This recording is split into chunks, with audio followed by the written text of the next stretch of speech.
I am always amazed when I see a small business that is really rocking it.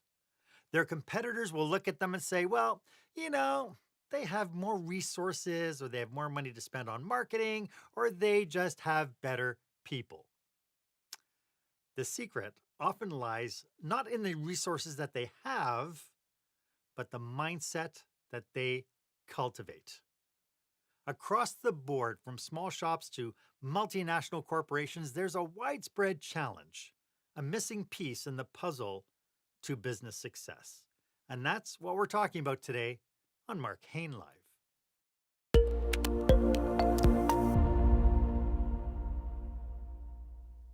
Welcome to this episode. This is where small business owners and entrepreneurs pick up core skill sets to help them create the jaw-dropping, show-stopping experience that their customers and their employees deserve. I am your host, Customer and Employee Experience Strategist, Marc Haine, and in today's episode, we will talk about what it takes to ignite the entrepreneurial spirit in your people.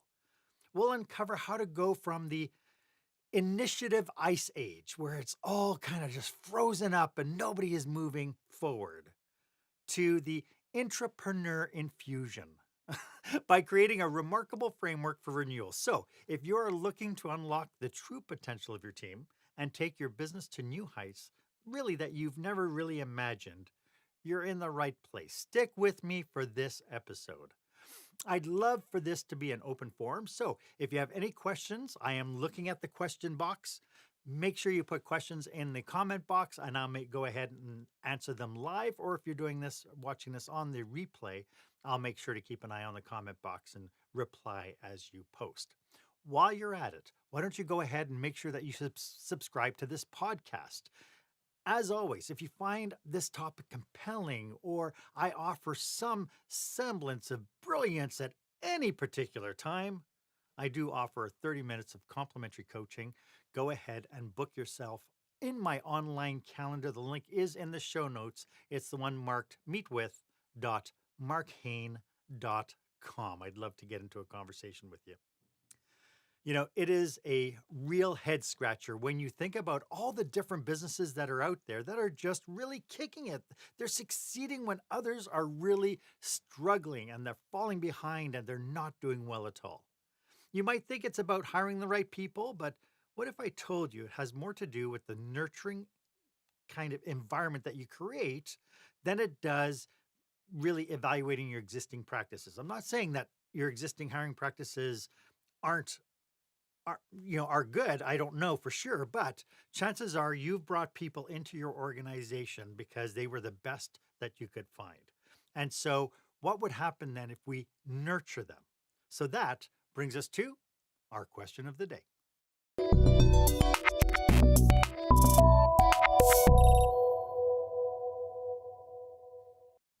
So are you constantly finding yourself having to push your team to innovate and think outside the box? Or do they come to you brimming with ideas and solutions? Is your team's potential fully unleashed? Or are they still being siloed by the job descriptions that are put in place? I'd love to hear from you. I'd love if you would drop your thoughts or experiences and even your struggles into the comment box. Share it on social media. And if you do, make sure you hashtag it Experience Leadership. I'd love for you to be part of this conversation. You know, following one of my secret shopping session debriefs I did with a local hotel, the owners were really frustrated with the performance of the staff. They've used phrases like, I've told them 1,000,000 times, or I don't know why they don't listen. If I wasn't here, nothing would ever get done.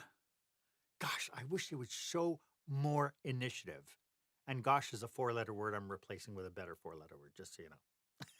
When I did my covert stay, though, I was able to witness so many interactions between the managers and the staff. Some of the interactions started with, I don't know why you're doing it like this. I never trained you to do it this way. I don't care what Paul told you. I want you to do it my way. How many times have I told you? Who did this? The language of micromanaging was so prevalent and so loud, yet during the debrief, the problem was pointed squarely on the shoulders of the staff. Now, if you've watched this podcast any length of time, I've told you this metaphor about if you're pointing fingers at somebody, you're pointing three fingers at yourself. What the owners did not realize was that they were in what I like to call the initiative ice age. You know you are in the initiative ice age when you see these things happening. Your team consistently waits for directions instead of proactively seeking solutions. There's a noticeable reluctance to propose new ideas or to take on new challenges. Meetings are dominated by routine updates rather than dynamic brainstorming sessions. The meetings are centered around everything that is wrong and new policies to overcome all those problems. And even when faced with problems, there's a tendency to stick to the tried and true methods rather than exploring new innovative approaches. In this state, the once vibrant landscape of creativity, initiative, pride, and even action turns into this frozen expanse of passivity and commitment to sticking to the status quo. It's better to deal with the devil you know than the devil you don't kind of attitude. The biggest obstacle these hotel owners had, though, was their managers had to overcome themselves. They were the ones getting in their own way. And as leaders, I think it is on us to understand what we are fearful of. You know, for micromanagers especially, there's this syndrome that they fall into. You know, if I take a step back, all hell will break loose. If I'm not here, nothing will get done. I'm afraid my guests will have a bad experience. Now, there's a bigger issue that the leaders need to address here. Specifically, it's the martyr syndrome, where a leader believes that they are indispensable to the organization, to the how their team will function or how their business will function. I just had a coaching meeting with a client who is looking to retire in 5 years. And she's an owner operator, but she is so ingrained in her business. She was shocked when I told her that her business is worth nothing if she's involved in it. And she was like aghast by it. She was, sorry, forgot to turn off my phone. Isn't that a basic thing to do, right?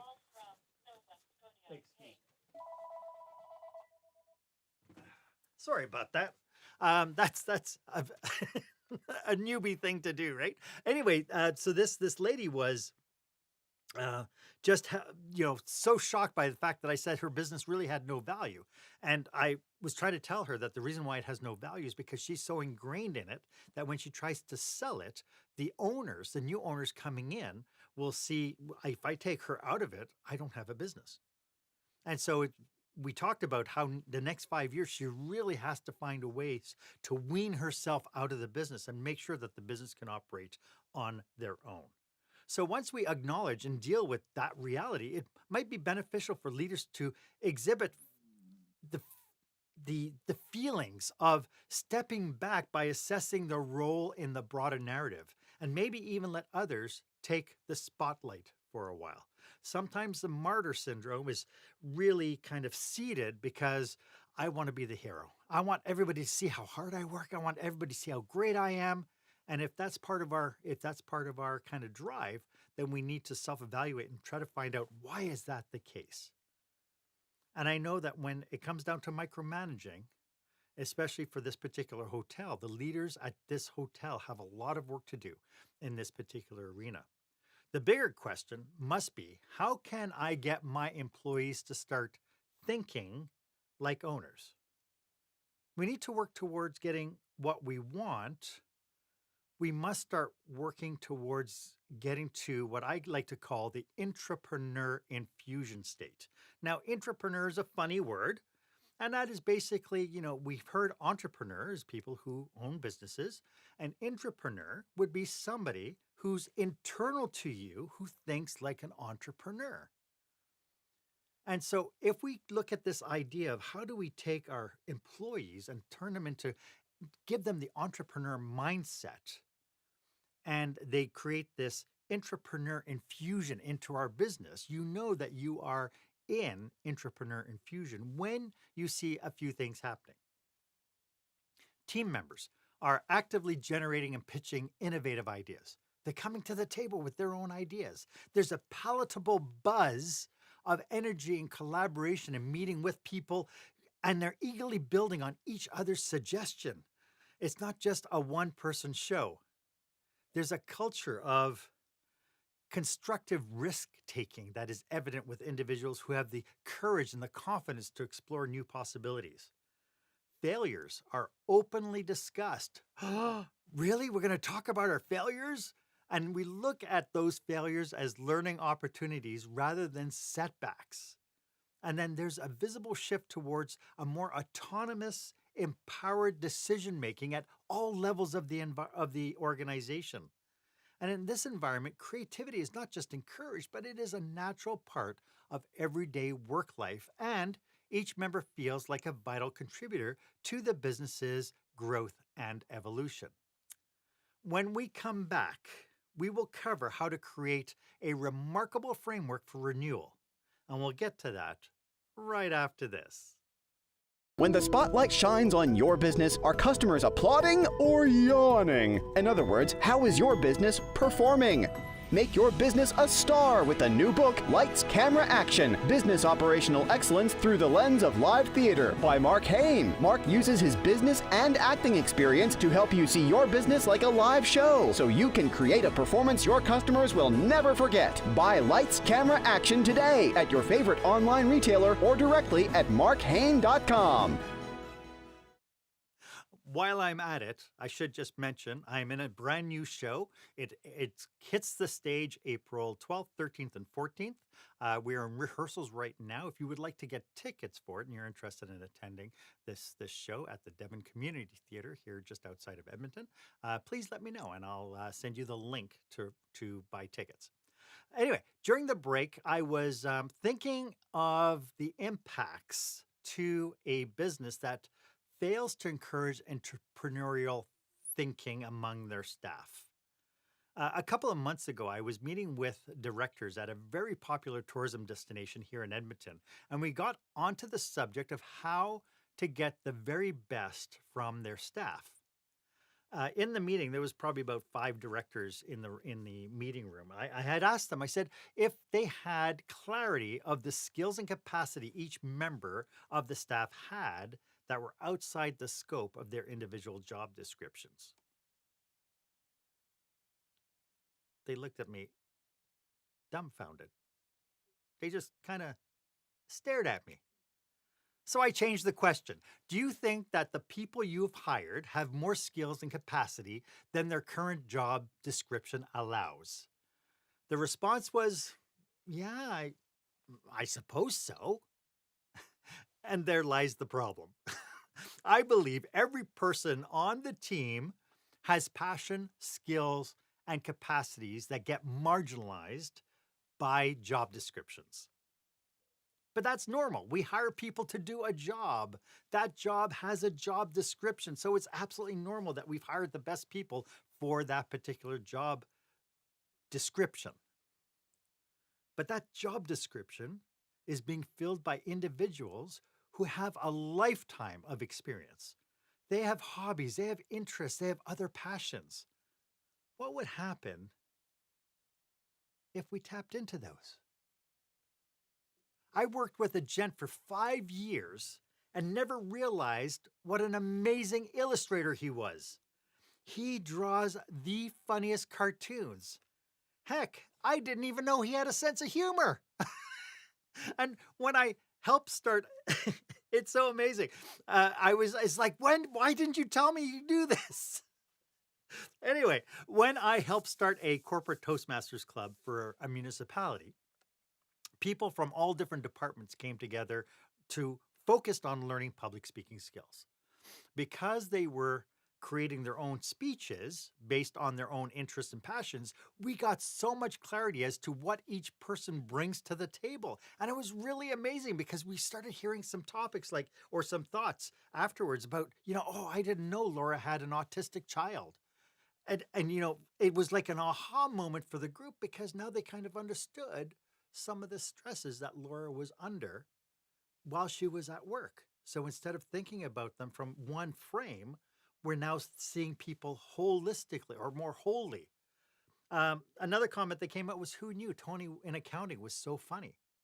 All of a sudden, we just got to see people's personality outside the scope of their job descriptions. And I think, when I reflect back on the ails of the pandemic, one of the good things that came out of the pandemic was that because we were seeing people online on video, we got to see kind of their life environment. No different than my phone just going off right now. You got to see that I'm a very human being who has the same pressures as everybody else, the phone going off during a meeting, or the dog barking, or a baby crying. And we got to see, I think, for the first time, we got to humanize our employees from a leadership perspective. We got to understand that the people that we were dealing with every single day had something more in their life than just what they do at work. And getting to know the people's backstories, passions, and their abilities of our team members gives us an arsenal of capacities that we could tap into to make our businesses better. But first, we have to have the humility to know that as leaders, we don't have all the answers. I hope this is fun for you. I hope this is useful. I hope your brain is buzzing just a little bit. As I mentioned earlier, if you'd like to delve into your particular circumstance, I am here to serve. So please feel free, just reach out. My contact information is in the show notes. But here's the thing. Once we know the skills we actually have on our team, we can start moving our people towards kind of this entrepreneurial infusion state where we get our employees to think more like they are entrepreneurs. We give them kind of that power. Because as entrepreneurs, what holds you back? Nothing. Well, except for your own limiting beliefs and your own self-programming, but that's a topic for another episode. This is where we can create a remarkable framework for renewal, the acronym CAReFR, or what I like to refer to as CAReFOR. In the acronym, the C stands for cultivate a culture of innovation and risk-taking. Imagine the power of giving your staff a wide berth to solve their own problems and to seek new opportunities. How important would that be? Like, what would give them kind of that feeling that they're worth something? How about encourage creative thinking and experimentation? 3M led the way decades ago when they invented Post-it notes. Actually, the whole thing with Post-it notes was the glue that they used for Post-it notes was actually a failure. And it was sitting on the shelf for a good 20 years. Then an employee was goofing around and checking out this new glue, and he was given free time to be able to do it. And all of a sudden, he created this glue that didn't leave a lot of residue, and you could use it over and over again. And didn't leave a residue on walls. And it was like, this was fabulous. And Post-it notes was born. And because of it, billions and billions and billions of dollars in profit. Google, at one point, had 20% time, where they allowed their employees to work on their pet Google projects, which ended up launching and reaping all sorts of rewards for Google in all sorts of areas. Google Gmail, for instance, was started because of 20% time. And because of that, they were able to leverage the brilliance that people brought through their passion projects into the organization, and because of it, make much more money. As part of this framework, one of the things is we have to also emphasize that failure is part of the learning and innovation process.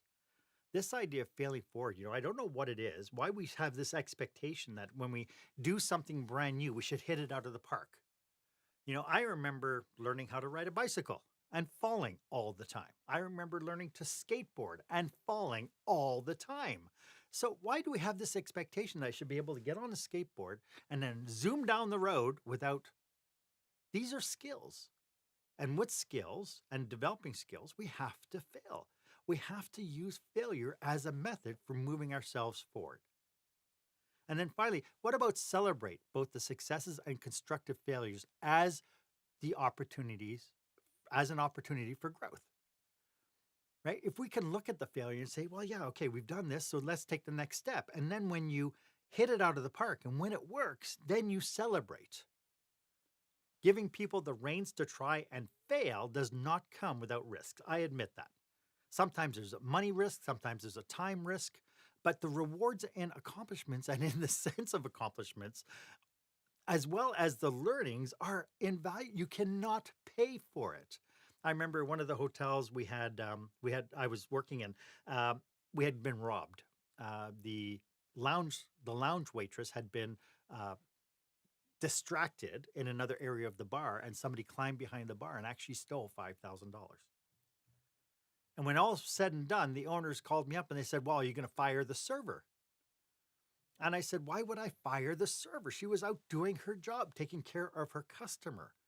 What we just learned was we had a $5,000 liability that came to the forefront. And so we need to deal with that liability so that we don't have it ever again. What we learned was a very important issue. We had this liability, and it cost us $5,000 to find out. When we take that as kind of the mindset of we've just learned a very important lesson, now we're going to take steps to keep it from happening. Now we're going to have better training. Maybe we're going to have better staffing. We've learned our lesson. So I think that's an invaluable aspect. The A in the framework stands for autonomy, providing autonomy and empowerment. We're here to give entrepreneurs the freedom to pursue their ideas with a degree of independence. That means we have to trust our employees' abilities and their judgment, and we have to encourage decision-making at various different levels, not just top down. Again, by giving people autonomy and empowering, there comes some risks. And I know the micromanagers are just like right now. But as we've learned during the pandemic, sometimes it's not his way or her way of doing things. Maybe it's their way. And maybe by bringing things together, maybe it's not a right and a wrong. Maybe there's a third option that's even better, and it makes us stronger. With the proper accountability tools in place, this could be the magic bullet that you really need. The R in the CAReFoR stands for resources. Offer resources and support. This is the key from you going from a manager to a leader. And well, by leader, I mean if you take on the role of coach and mentor and trusted advisor. What would happen if instead of telling people what to do all the time, you were there in place to be the trusted advisor to the team? That you're the person that they come to when they have a quandary, when they have a question, when they need clarity. When I coach people, people are calling me saying, I have a problem and I'd like you to kind of milk the solution from, through our conversation. I'd like to figure something out. And so you become part of that brainstorming component, not the go-to person to solve all the problems. I mean, in your role, you understand your budget. You understand the time and the money constraints. What happens if you communicated those constraints and those limitations? Openly talk about them and help guide them. I had one business owner look at me when I said that to him, and he says, if my staff knew how much money I made, they would demand a raise. But here is where you can really help them allocate time, budget, and resources for employees to explore and develop their ideas. You can provide access to mentoring, training, and development programs to sharpen their entrepreneurial skills. You can support them with a network of experts and trusted advisors, and sometimes it doesn't cost you very much. In my book, I talk about Susan Clark. And if Susan is watching, hi, Susan. Susan was one of my banquet servers at a hotel I was running. She was a phenomenal server, and she was phenomenal with guests and knew people by their names. She was what I call a community connector. She grew up in the town, and she knew families. She knew people. She knew what people cared about. She was just absolutely phenomenal because when it came down to celebrating weddings or celebration of lives, she knew the people she was dealing with. To top it off, she already had a great deal of moral authority with the staff and she knew our systems absolutely down pat. So when I needed a banquet manager, I figured she was the perfect choice. The owners thought I was on crack. You want her to be the banquet manager? She's just a server. And when I approached her to be the banquet manager, she had this huge fear of not being able to do the job. I don't think I would be a good manager, she told me. I don't know how to do the paperwork. So she equated being a manager to having to do the paperwork. I was under no illusion. She needed training. But when we put people into positions, don't they all need training?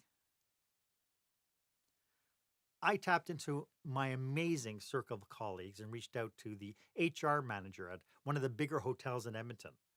They agreed to stage her at their hotel for a week. She got to shadow the banquet team and the banquet manager for a whole week, learning their systems, their methods, how they did things. For a whole week. The hotel generously put her up in their hotel and taught her their systems and their managers. And she got to work the banquet events at a much bigger venue. Susan actually worked over 60 hours in that hotel that week, thrilled to death with the opportunity to broaden her horizons. And yes, we paid her salary for that week. It was a small price to pay for her getting world-class training. For the remaining 2 years that I was at that hotel, Susan was a phenomenal banquet manager. So we've covered the first three. I'd like to get into the last two keys of create a remarkable framework for renewal, the acronym CAReFoR, and we'll get to that right after this. When you're delivering an important speech to a huge audience, it's easy to lose your place or go way over time. Give yourself an advantage with the Pro Speaker Presentation Speech Timer app. No more checking your watch or calling for time. The Pro Speaker Presentation Speech Timer app keeps you on track with easy-to-see timers, even changing color for visual prompts during your speech. And you can set audio cues to practice, or set it to vibrate so you don't even have to look. Be the pro you know you are. Download the app at speakerpresentationtimer.com.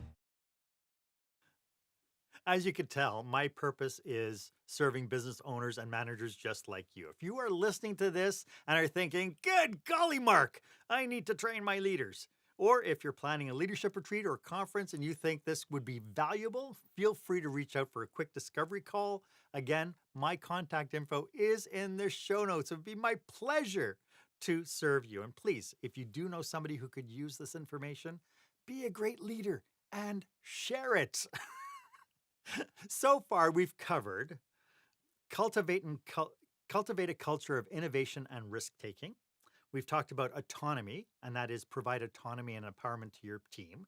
And we've talked about resources, offer resources and support, mainly your expertise, your guidance, and your mentorship. Up next in the framework is the F in the CAReFoR framework, and that is foster open communication and collaboration. Create a platform for sharing ideas and encourage cross-departmental collaboration. You know, there's something magical for when we bring departments together, when we bring people to one table and we say to them, come and share your ideas in a high trust environment where everybody has a voice on the table. Uh, One of the things I used to do in one of my department meetings was I had departments in a multi-departmental organization that always seemed to clash a lot. And I could tell just from how you walk into a lunchroom and you just know there's something going on, that there's a clash of something, and you can just feel it. That would happen a lot. And so one of the things that I started to do was I started doing virtue picks before every meeting. And so the Virtues Project is a exercise where you have virtue cards and you pick a card. You talk about how that virtue works for you, and how you maybe even struggle with it. And then you get 2 or 3 people around the table to acknowledge that particular virtue in you and give you examples. Well, I could tell almost instantly from the very first time that we did this that all of a sudden that static kind of lessened, and we had much more respectful meetings because of that. And it was just a magical way to do it. And ever since then, I've been doing that with every management meeting, really on a quarterly basis. So if we can bring people with different portfolios together to talk to one another and understand where everybody's at within the realm of their portfolio and their department and their challenges, all of a sudden we open up this thing of collaboration where somebody turns around and says, oh, you know what? I had that exact same thing happen to me. Here's how I dealt with it. Right? And so we do that. But then at the grass levels, we also promote regular communications between teams and management to discuss progress, challenges, and insights. I've talked a lot about the power of stand-ups. I made it a whole chapter in my book on what can happen with stand-ups. In theater, when we get together as a cast before every show, we're going to talk about where are some of the issues where we're tripping up and falling down, and where do we think we're going to need support, and so on. Like when you're on stage in a live performance, you're there. You're fully exposed. That means between you and these 5 or 6 other people on stage with you, they're there to back you up, so that if all of a sudden your mind goes blank and you forget what do you call it? The word. Yes, you forget the words. They're there to help back you up to make sure that the show continues on. This should be the same thing in business. You should have people who are there to be able to understand where you're at and so on. We have the Canadian Snowbirds, who are, I believe it's Snowbirds, who are the precision flying team. Before every flight, they have a go, no go conversation. And this is upfront. This is honest. You're not looking at, oh, if I say I'm not ready to go, they're going to think badly of me. This is life or death, because those precision flying teams need to know that everybody is up to par. If somebody comes in and goes in, you know what, I feel a little clogged up, my brain seems a little shifty, it's like, Steve, why don't you step out and we'll bring Bob in, right? And there's no shame. There's absolutely no shame. And so doing pre-shift stand-ups does a couple of things for us. One is it brings people up to date on current here and now. It also gives us the opportunity to assign the leadership of the stand-up to different employees. Every day, different people can lead the stand-up. And so now we're also using it as a leader. We're also looking at it and saying, okay, Donna, I'd like you to do the stand-up today. And they help lead it. And because of it, you can then use that as a great way for the next point, which is to encourage feedback and constructive criticism to refine and improve ideas. So being able to get people to step out of their comfort zone and then be there to give really good evaluation, and as a leader, be ready to accept an evaluation and some criticism. That is powerful. But again, this is where humility in leadership is key. If we allow failing forward, we must be open to learning what we can do better.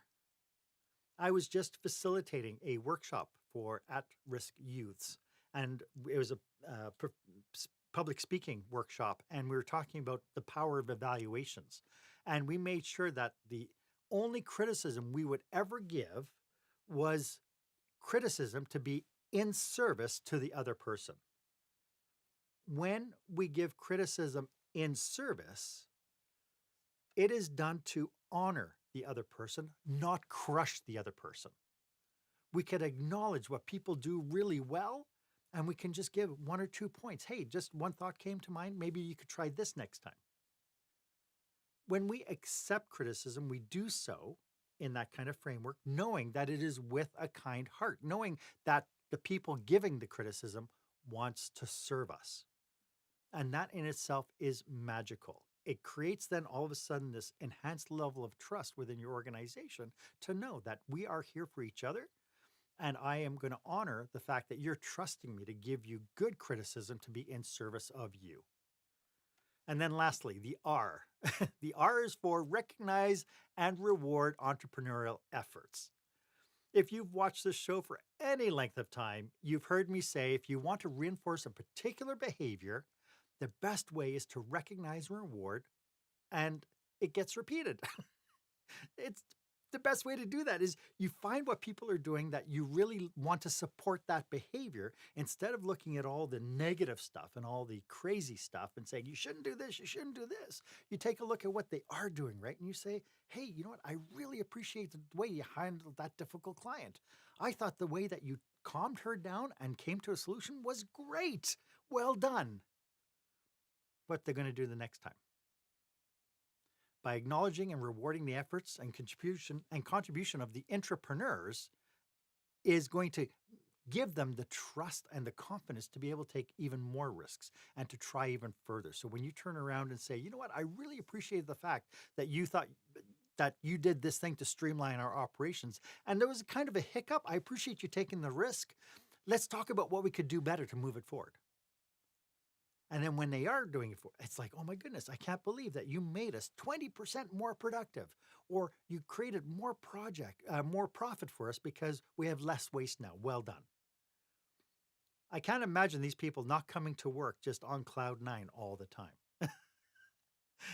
But it's important as well to implement a system that recognizes not just the outcomes, but also the processes. So we're not only just rewarding the wins, we're rewarding the growth.